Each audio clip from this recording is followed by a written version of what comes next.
Welcome to the Albuquerque Journal Midweek Blitz High School Football Show with your hosts, James Yodice and Jeff Grammer.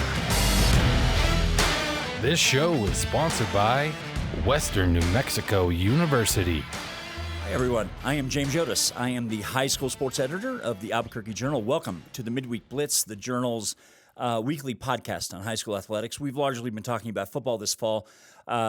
Today, we're going to mix it up a bit, and we're going to bring in a lot more soccer and cross country, a little bit of volleyball as well.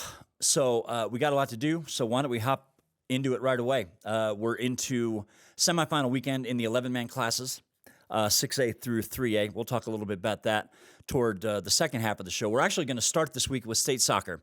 All the state soccer championship games were played last weekend at UNM, and we crowned state champions in 5A, 4A, and the 1A through 3A division. So why don't we get in and pay tribute to the schools that won state titles. We'll start with the boys. The Hobbs boys beat Atrisco Heritage in penalty kicks to claim the 5A title. That is Hobbs' first title in 26 years, since 1997. It was really a fantastic championship game, very exciting, a lot of chances on both sides. Atrisco Heritage was in the final for the second time in its program history. Tough loss for them, but really a marvelously entertaining game. So all credit to Hobbs for winning that first state title in over a quarter century. The St. Pius boys, coached by A.J. Herrera, who won a state title when he was a player at St. Pius. Now he has one as a coach.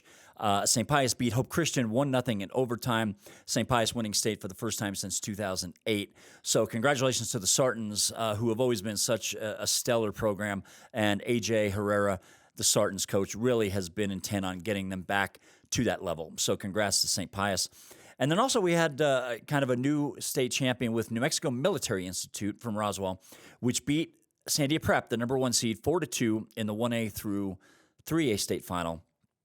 Sandia Prep was not at full strength during this tournament, but having said that, all credit to NIMI. Great win for that program. So let us shift to girls soccer and the state champions crowned last weekend at UNM. The Cleveland girls won state for the first time. The school's only been playing soccer since 2009, but Cleveland was the state runner-up to El Dorado last year. This year they get it done. They beat La Cueva 1-0 in the 5A championship game. Riley Pengelly had the only goal in this game for the Storm, which just had a fantastic season. Only one loss. That was the Hope Christian way back in the pool play of the Metro tournament, which was very early in the season, the first couple of weeks. So Greg Rusk, who won 4 state titles as a coach at La Cueva, going back to the early to mid-90s, gets his first title with Cleveland, 1-0 over La Cueva. The girls' 4A final, Hope Christian wins its 3rd straight title. Hope was really just tremendous all year. Didn't lose to anybody from their own class, I don't believe. And they beat Albuquerque Academy 4-1 in the 4A state final. So another win for Amy Fancam, who was a La Cueva graduate herself, and the Hope Christian Huskies. And then the 3A girls, Sandia Prep won state for the 7th time in 8 years. Sandia Prep beat Bosque School 2-0 in the final. Sandia Prep was the 1 seed. Just had a really dominant season. So congratulations to all 6 of the state champions in soccer. So before we get into football, we're going to talk a little bit cross-country here as well. This, to me, this person has been the best prep story of any of the fall sports. And I'm talking about Gianna Raymer, who is an 8th grader at Hoover Middle School. She's been competing for El Dorado High School. Gianna completed an undefeated season at the state meet last weekend at Albuquerque Academy. She demolished the field by over 2 minutes, 2 minutes and 4 seconds. And not only that, she was the first runner in the history of the NMAA state meets to record a sub-17-minute time. She ran 16 minutes, 58 seconds, which is astonishing. Now, it comes with this disclaimer. Different courses at different locations are constructed differently. They're not all the same length. They don't all look the same. Some are much more demanding in terms of their hills and slopes. So you have to take that with a little bit of a grain of salt. But still, only a couple of girls have ever even finished under 18 minutes at a state meet. Gianna goes 16 minutes and 58 seconds, just shatters the field, finishes an undefeated season. She really was a joy to watch, and I'll tell you what, she had some of the best applause and the warmest welcome, I think, of all the girls that competed on Saturday at the Academy at the state meet. She's such a great kid. She's very humble. I had a chance to catch up with her after her victory, and here is what she had to say. So we are visiting with Gianna Raymer, an 8th grader at Hoover Middle School, competes for El Dorado. Gianna, you just won state by 2 minutes and 4 seconds to complete an undefeated season, a tremendous season, and I'm wondering what your emotions are here in this moment. I'm so happy. I'm so proud of myself. I'm so proud of my team and how far we've come this year, and I'm so proud of how everybody did today, and it was just such a great day. You've said several times in talking to me during the year that these results, I think, have caught you maybe a little bit by surprise how much you've been dominating. Now that the season is over, the high school year is over, can you reflect on how much success you had as an 8th grader? Yeah, I'm really proud of myself, and I'm really glad that this season went how it went. It was really fun, and I'm really looking forward to the track season and to next cross-country season to see how we can all do. I saw you take a little hop as you came across the finish line. You set a course record. I don't know if you know that. I did not know that. You hopped. Was that because you broke 17 minutes today? Yes. Was that your goal, or was that a surprise? No, that was definitely a surprise. It's a huge PR, and I was very surprised. Do you know what your previous PR might have been? 17:44. 17:44. You broke it by 46 seconds? Yeah. So you must have just been feeling tremendous today. Yeah, I felt really good, and I had a really good start, and I'm really proud of it. And it was just so much fun to see my team out there pushing it as hard as they can, and to see everybody else giving it their all, and it was so fun. So as we move along through the girls' state cross-country results, Gianna Raymer was not the only local Albuquerque metro area kid who won a state title individually last Saturday. We had Anna Hastings from Albuquerque Academy win the 4A state meet at her home campus, and we had Olivia Marquez, an 8th grader from Oak Grove Classical Academy, which is here in Albuquerque. She won the Class 1A, 2A division, and in fact, her time would have been third best in the 5A race. She ran that well. Chloe Grieco, who was an 8th grader from St. Mike's, won the 3A race. So we had, in terms of team champions, we had Rio Rancho's girls win the 5A title. Academy's girls won the 4A state title, so congratulations to them. Oak Grove, the boys, were a state champion in the 1A, 2A level. Rio Rancho's boys were the 5A state champion. Rio Rancho was the dominant boys team all the way through the season. And Rio Rancho had the individual state champion in junior Charlie Voss, the transfer from Ohio, who won all but one of his races this year. And the one race he didn't win, he was beaten by one of his teammates, Cody Sullivan. So Charlie caps just really a great season, runs a terrific time at state, a little bit under 15 minutes and 20 seconds. So congratulations to Charlie. So we're visiting here with Charlie Voss, the Class 5A state cross-country champion. Charlie, you've had a tremendous season, starting with that meet in Cleveland back in August. How satisfying was it for you to finish it this season the way you did today? It was great. It was great. I ran really hard. I pushed today, but season's not quite over. I've got NXR next week at Mesa, and I really want to make it to nationals. So we'll see how that goes. Can you reflect a bit on this high school season? You've run extremely well since you transferred in from Ohio. How would you reflect on these last 2.5 months? I think I've been a little hard on myself, if I'm being honest. I think there's a lot of factors. Like, I only started running twice a day this summer. I started ramping up to 60-mile weeks this summer. I'm at elevation, and these courses are not easy. So no wonder I haven't improved by the minute that I've wanted to so far, but it's okay because I'm still pushing out here, and I've got my team there with me. I love my team, and I love my coaches and everyone that's in that kind of culture, that atmosphere, and it's great. It's so great. And last thought, this team has been the dominant team all year, and I'm wondering just how gratified everybody is to finish it off with the state title. It's so great. I mean, and I speak for, I think, my whole team. We're so grateful for this opportunity, for all the training we put in, and we're just so happy. It's great. In addition to Charlie, we had the Rio Rancho boys winning state in a dominant fashion. That team was scoring in the 20s regularly all season, which is actually the football equivalent of winning 50-0 every week. Rio Rancho had consistently 3, 4, sometimes even 5 runners in the top 10. So Rio Rancho capped off its season with a victory at state. So the girls and the boys from Rio Rancho both swept. So many congratulations to them. Before we get into football, one last non-football related piece of business I want to take care of. The state volleyball championships are going on This weekend, out in Rio Rancho at the Rio Rancho Events Center, at Rio Rancho High School, at Cleveland High School, at Bernalillo High School. The 5 different classes are scattered around. The larger classes are all at the Rio Rancho Events Center. The championship matches in all the classes will be on Saturday at the Event Center. Class 1A, Class 2A, Class 3A will all be at 4 o'clock on Saturday, and then the 2 biggest classes, 4A and 5A, those matches are scheduled to start at 6 o'clock on Saturday. So we'll have 3 of the 4 fall sports finishing up between last week and this week, and then, of course, we'll have football state championship games coming up the Saturday after Thanksgiving. So we are through soccer. We are through cross country. We will be finished with volleyball come Saturday night. Last up, we're going to start talking a little bit about football. I want to get into some of the results from last weekend. We were into the quarterfinal round of all the 11-man classes, at least 3A through 6A.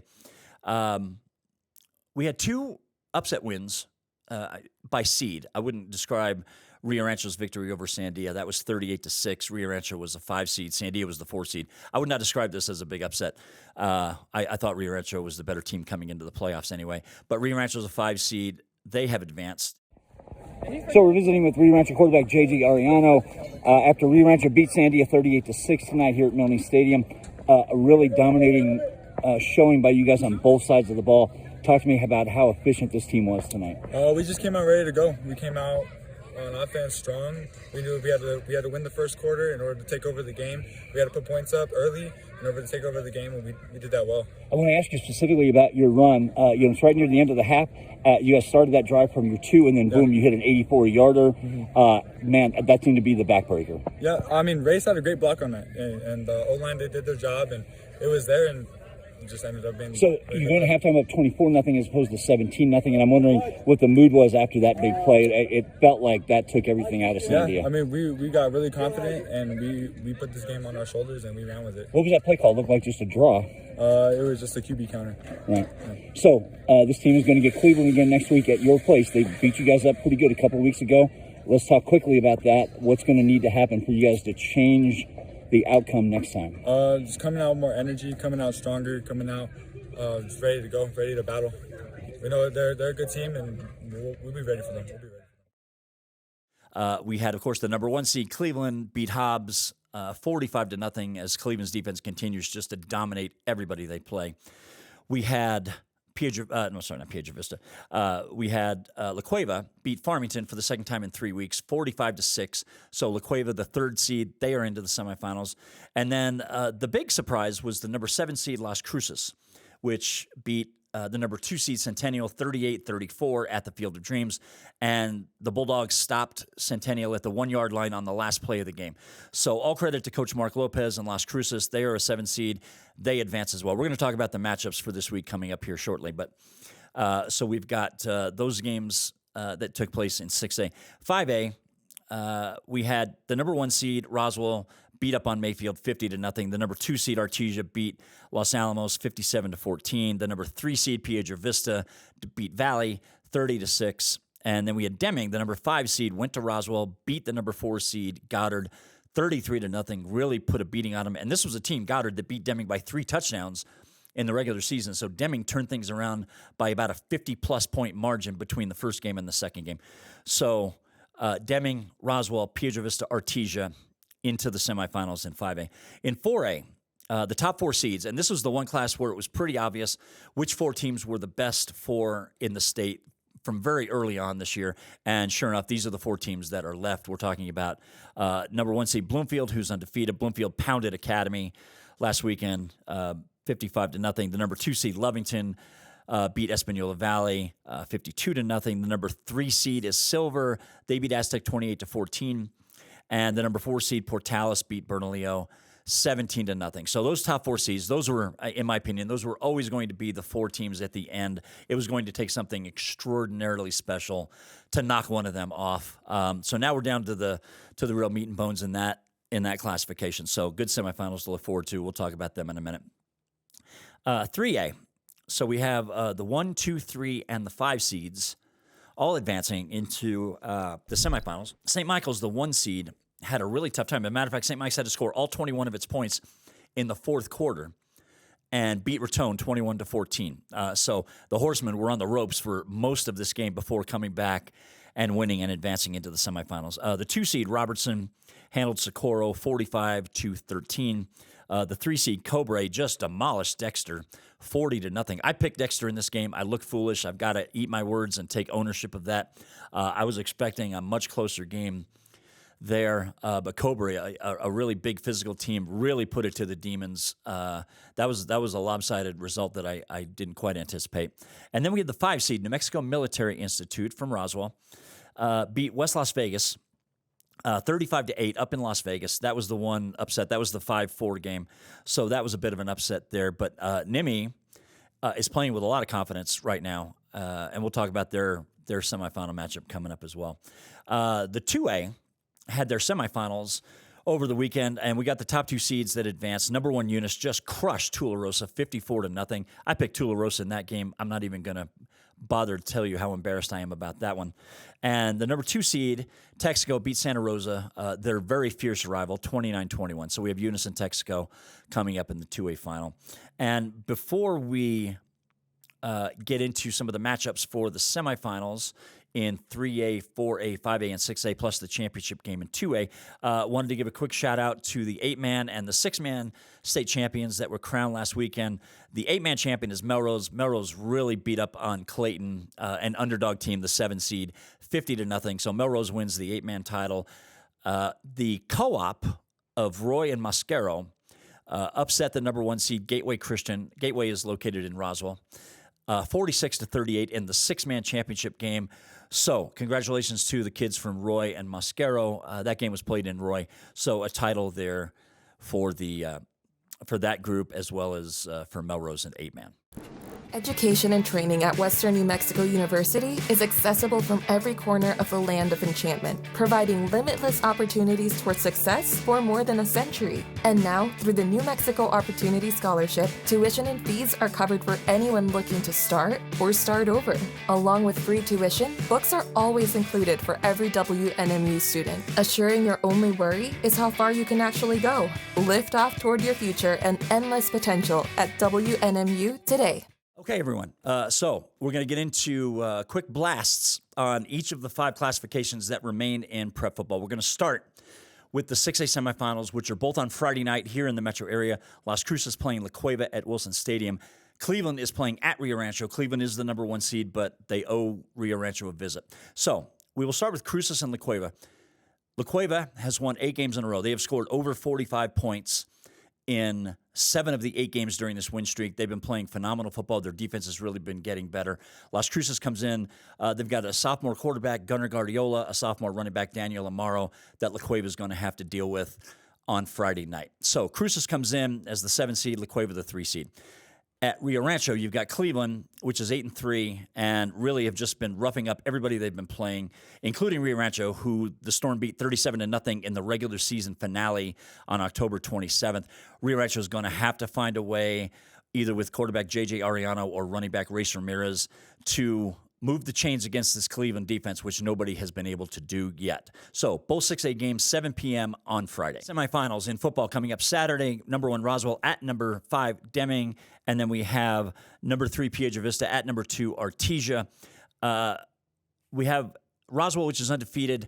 Deming's going to have its hands full. Deming played well last week in the win over Goddard. This is a whole nother animal with the Wildcats playing Roswell, which has had the best defense in 5A all season. So Deming's primary issues, they're going to have to hold on to the ball, control some clock if they want to have a chance to beat the Coyotes. Same thing for Piedra Vista. PV is going to have to run the ball, move the chains, try and keep that Artesia offense with quarterback Nia Estrada, running back Frankie Galindo. They're going to have to keep this offense as pinned as much to the sidelines as they can if PV wants to have a chance for the upset.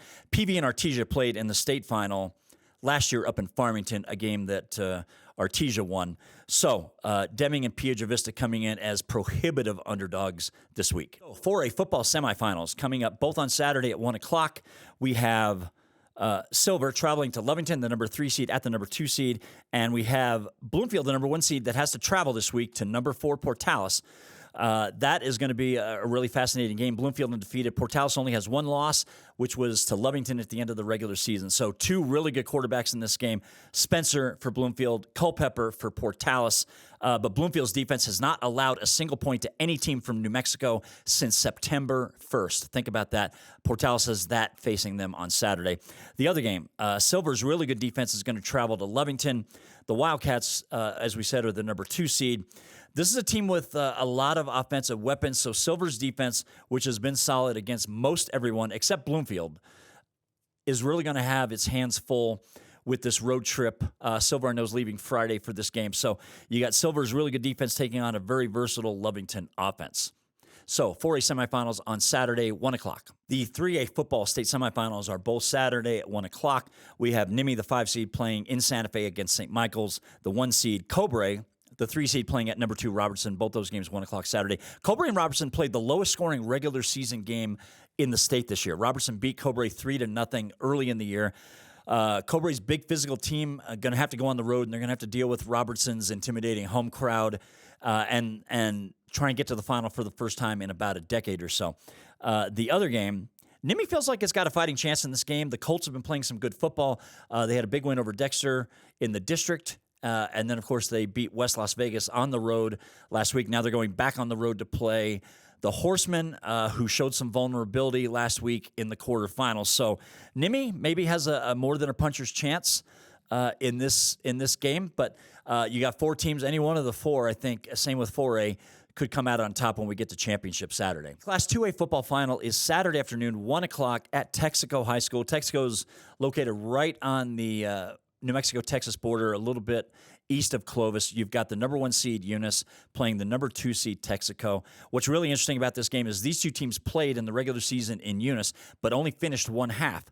There was some inclement weather that came in, and they never got to play the second half. Eunice ends up with a 21-14 win in that game, and I can tell you that the Wolverines from Texaco have been thinking about that. It was a little frustrating to them that night that they did not get a chance to finish. So that is one of the most interesting aspects about this game. Eunice has been playing some great football, crushing Tularosa in the semifinals. Texaco is a little more healthy for this rematch, which will take place on their home field. So we're going to see how a healthy and motivated Texaco Wolverines team does against a very high-powered and very effective Eunice team in the final. Anyway, so there you go. There's our podcast for this week. We've had a lot to talk about. We're into the last 2 weeks of state football. All the championship games will be coming up on the Saturday after Thanksgiving. The NMAA quite a few years ago eliminated all these Friday night championship games. So we'll have all 4 finals, 6A, 5A, 4A, and 3A games Saturday afternoon, 2 days after Thanksgiving. In the meantime, I appreciate you watching. All the Albuquerque Journal's podcasts can be viewed on our homepage, abqjournal.com. They're available on YouTube as well. Jeff Grammer, of course, has his weekly basketball podcasts, which are immensely popular, so you can find his and our Midweek Blitz podcast there as well. If you need to reach me or have any comments about anything you've heard or watched, you can reach out to me on my X account at James D. Yodice. And my email address is actually on my account. I'll give it to you here anyway. Jyodice, Jyodice at abqjournal.com. Of course, we thank you for watching, and we encourage you to keep tuning in with us with our podcast. We're gonna start up with basketball here in a couple of weeks, and we're hoping that will be a success as well. So in the meantime, please read, hear, watch. We'll see you next week.